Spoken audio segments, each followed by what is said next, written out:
반갑습니다. 안녕하세요. 네, 먼저 제 소개를 잠깐 하고 또 같이 또 오늘 같이 작업할 분 이야기를 들어보도록 하겠습니다. 저는 노인장예술원을 주재하는 문계주라고 합니다. 제 이름은 박관령이라고 하고요. 이번에 이런 사업을 알게 돼서 신청을 해서 이 인장을 배우러 오게 되었습니다. 반갑습니다. 하여튼 뭐 이런저런 인연은 또 이렇게 짧은 시간이지만은 작업을 하게 돼서 기쁘게 생각하고요. 네, 그러면은 요 인장 작업에 들어가기 전에 우리가 다룰 도구에 대해서 재료에 대해서 한번 알아보는 시간을 가지도록 하겠습니다. 인장의 역사는 사실 굉장히 오래됐죠. 한 2000년, 최소한 2000년 이상 소급된다고 보는데요. 그럼 요 도장의 재료는 일반적으로 우리가 오늘 배우게 될 거는 요 석재, 돌의 재료로 하는데 또 석재 외에도 많습니다. 나무, 우리가 일상적으로 가장 흔하게 씌우는 도장에는 나무 도장이 있고, 그 다음에 옥으로 만든, 요거보다 좀 더 단단한 성질의 돌인데 옥으로 된 것도 있고, 또 뿔, 뭐 무소뿔이라든지 뭐 이런 것도 있고, 그 다음 상아 재질, 그건 아주 예부터 귀하게 여겨가지고 상아를 좋아하는데, 지금은 취급하면 안 되는 동물보호 때문에 코끼리에서 나오는 상아는 취급하면 안 되죠. 그래서 우리는 흔히 가장 쉽고 작업하기도 용이한 이 석재를 가지고 오늘 작업을 한번 해보도록 하겠습니다. 다양한 돌들이 있는데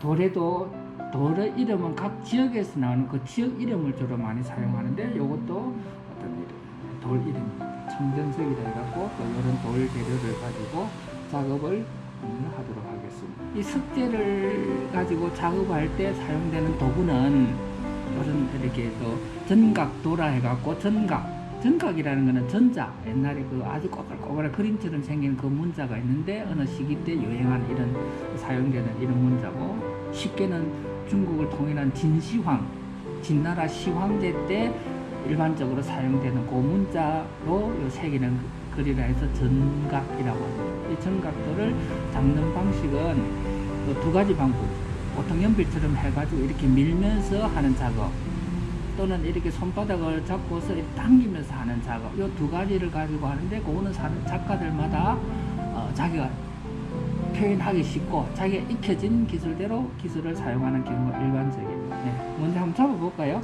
네, 도구를 들어보겠습니다. 꽤 무게가 나가죠. 네, 엄청 많아요. 연필보다 좀 크고, 그런 요 무게가 내 손에 익혀져서 내 손과 하나가 돼서 아주 자유롭게 되려면 꽤 많은 시간들이 필요할 거예요. 가볍고 무겁고보다도 이 도구를 내가 능숙하게 되려면은 필요한 것은 시간이 소요되는 것. 그것도 시간이 한두 시간이 아니고 상당히 많은 세월이 필요합니다. 그치? 모든 공예는 다 그렇죠.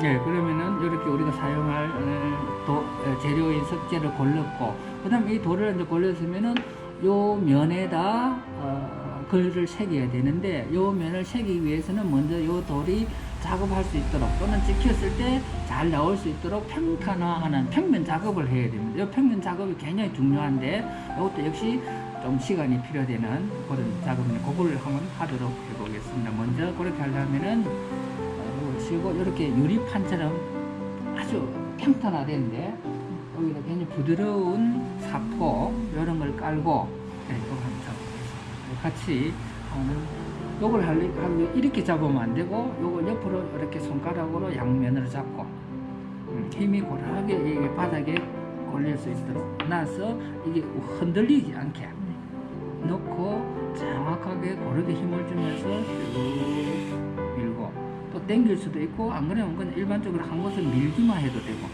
이러면서 힘을 고르게 주고 천천히 이렇게 한번 하도록 해보겠습니다. 네, 고르게 쭉 밀어보세요. 네, 잘했습니다. 그렇게 한 번 더. 네,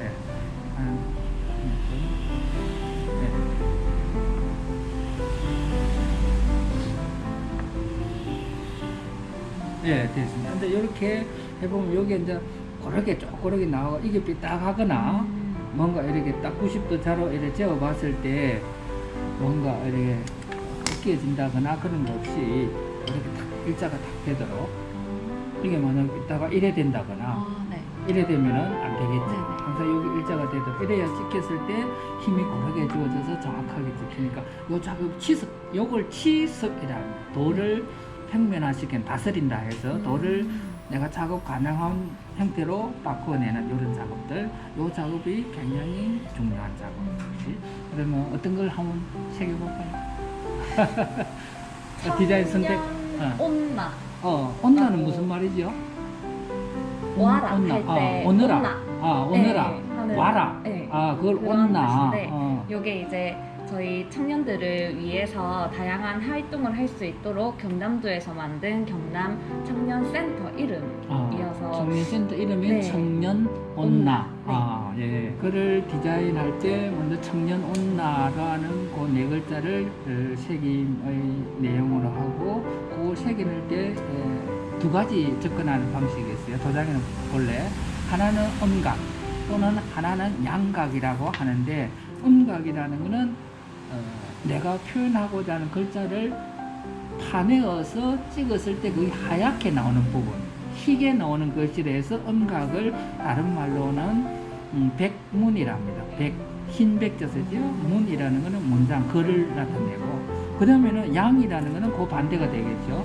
찍혔을 때 붉은 글자가 나온다 해서 요거는 주문이라고 합니다. 주문, 붉은 주자 써가지고 붉은 글자다 해서. 그래서 백문은 음각이라 하고 양각은 찍었을 때 주문, 붉은 글자가 되는 것. 지금 오늘 해볼 건 음각이나 양각 중에 하나를 선택하면 되는데, 그 다음에 작업 처음 초보자들이 작업할 때는 음각이 쉽죠. 그냥 그대로 그걸 파내면은 일단 힘도 약하고 그렇기 때문에 파내면은 그다음 조금 쉽기 때문에 먼저 처음에는 오늘은 음각으로 한번 작업을 하도록 해보겠습니다. 먼저 요 종이에 내가 표현하고자 하는 것들을 펜이나 또는 붓으로 직접 한번 그려서 시연해보고 그걸 뒤집어서 다시 옮겨 하는 작업이 있는데, 그 과정을 한번, 그걸 인고라고 합니다. 이 인고 과정이 굉장히 중요하고, 인고가 제대로 되어야 도장에 옮겨 적을 때도 제대로 되고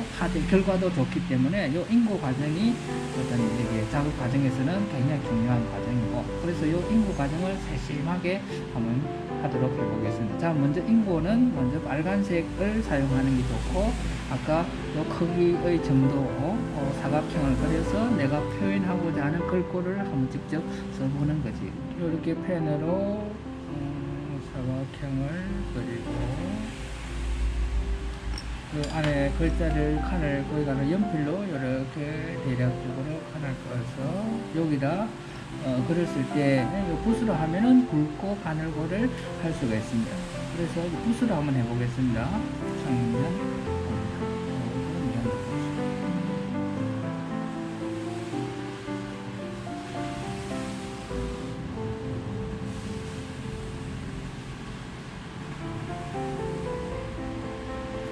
청년 온나 이렇게 이쁘게 잘 해주셨는데, 이제 여기다 돌에다 이제 요걸 그대로 쓰면은 여기다 청년 온나 보고 그대로 하면은 이게 찍었을 때는 거꾸로 나오겠죠. 그래서 글을 할 때는 반드시 요걸 뒤집어서 거꾸로 여기다 돌에다 옮기는 작업이 필요합니다. 이렇게 투명성이니까 뒤집어 보면은 이렇게 알 수 있게 대목칸을 떠서 이렇게 작업을 하도록 해보겠습니다.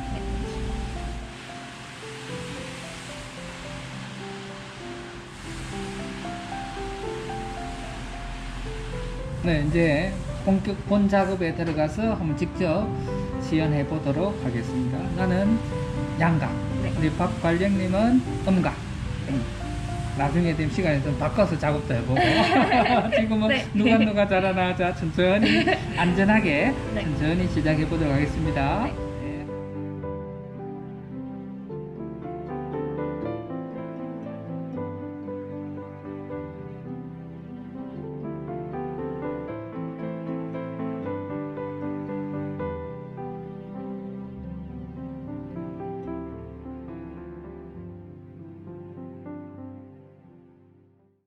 석재 인장이란 무엇이라고 생각하시나요?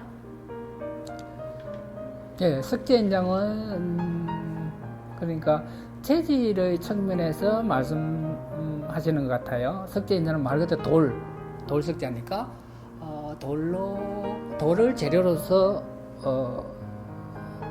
사용된다는 거고, 그리고 석재인장의 재료로서는 쇠도 있고, 그 다음에 도자기로도 할 수 있고, 그 다음에 돌도 있고, 또 옥도 있고, 가장 요즘 많이 쓰는 나무도 있는데, 그 다양한 재료들 중에 돌을 재료로 해서 도장으로 제작하는 거, 그걸 석재인장이라고 보면 되겠습니다.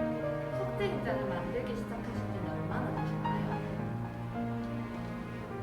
네, 석재인장을 만들기 시작한 그 시간을 따지자니 참 생각하니까 벌써 꽤 많은 세월이 지난 것 같은데, 그거는 저는 서예의 연장선상으로서 석재인장을 시작을 했는데, 서예가 벌써 한 40년이고, 돌이켜보니까 그 다음에 석재인장에 흥미를 가진 거는 그 이후로 한 10년 후, 지금으로부터 한 30년 정도의 시간이 흘러버린 것 같습니다.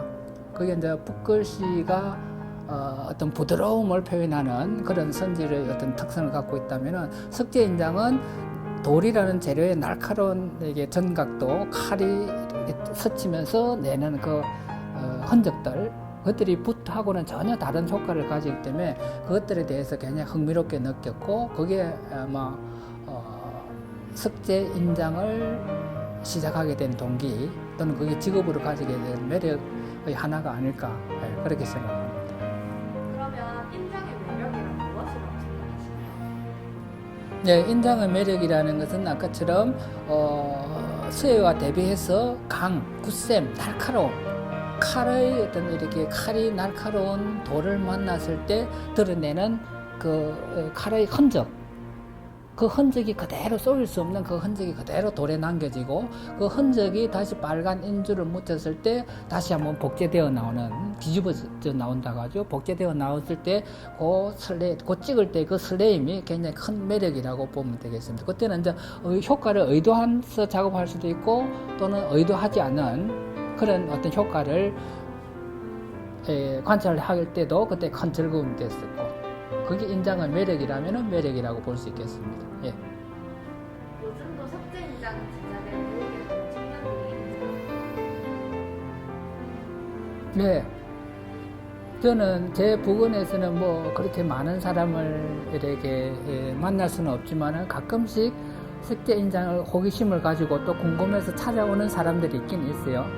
또 그런 사람들이 내 주변에는 아주 소수에 불과하지만은, 그래서 정상적인 이런 과정을 밟아서 이렇게 배우는 과정, 또는 그걸 자기 업으로 삼고 싶어 하는 사람들에는 적절한 이런 도움을 줄 수 있는 기관도 있고, 또 그런 걸 배울 수 있는 그런 것도 있다고 저는 알고 있습니다. 다만 이제 제가 그걸 안 할 뿐이지, 그런 걸 본다면 젊은 사람들인데도 한번 관심을 가지고 접근해 볼 만한 그거는 있을 수 있다고 생각합니다. 청년들에게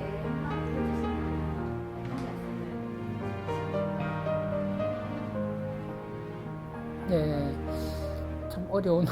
또 내가 아차하면 주제 넘은 이야기가 나올 수 있을 것 같은데, 굉장히 조심스럽게 이야기를 하자면은, 청년들인데 그렇게 굳이 내가 이제 이미 청년이 아닌 제대로 인정받는 것 같아서 참 평가받는 것 같아서 좀 서글프긴 한데, 그래도 뭔가 해주고 싶은 뭔가를 있다 그러면 아까처럼 재능이 전부가 아니라는 것, 설사 재능을 타고났다거나 그렇지 못했다 하더라도 그거는 이게 자기 노력이라든지 시간의 경과 속에서 얼마든지 그거는 극복될 수 있는 부분이고, 그 극복됐을 때 오는 그게 즐거움이 더 크다고 생각되어지고, 다만 그 과정에서 한 가지 유의할 거는 그 즐거움, 아니면 거기 소질, 그거는 해보기 전에는 누구도 알 수 없다는 것. 그건 결과적으로 드러나는 문제지, 재능이나 소질이나 즐거움은, 또는 그걸로 이제 업을 삼을 만한가, 이런 문제도 결국 그건 하고 난 다음에 결과적으로 우리가 판단할 수 있는 부분이지, 해보기 전에는 누구도 재능도 소질도 또는 그것이 직업적인 성공을 가져올 것인가 하는 것도 누구도 알 수 없다는 것. 그래서 가령 다른 좋은 것들이 있으면은 거기 부딪혀보고, 그냥 이게 또 우연히 관심을 가지고 해볼 기회가 된다면 이것도 일단 부딪혀서 그동안 살아온 과정 흔적으로서 자기가 어떤 증명해낼 수 있는 이런 부분을 선택해보는 것도 굉장히 좋은 그거라고 봅니다. 너무 어떤 일을 하기 전에 미리 예측하지 말고 과감하게 좋고 해볼 만한 것은 과감하게 뛰어들어 보라고 저는 한번 이야기해주고 싶어요.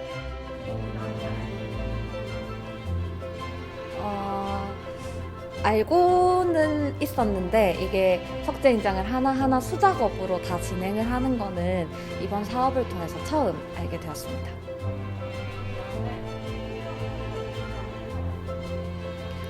마냥 딱딱할 줄만 알았던 돌에 이렇게 직접 글을 새기고 하다 보니까 부드럽게 새겨지는 면도 있었고, 이제 제 마음대로 이렇게 글을 새길 수 있는 부분이 참 좋았고, 또 쉽게 체험할 수 없었던 이런 석재 인장 제작하는 거를 체험할 수 있어서 너무 좋은 시간이었던 것 같습니다.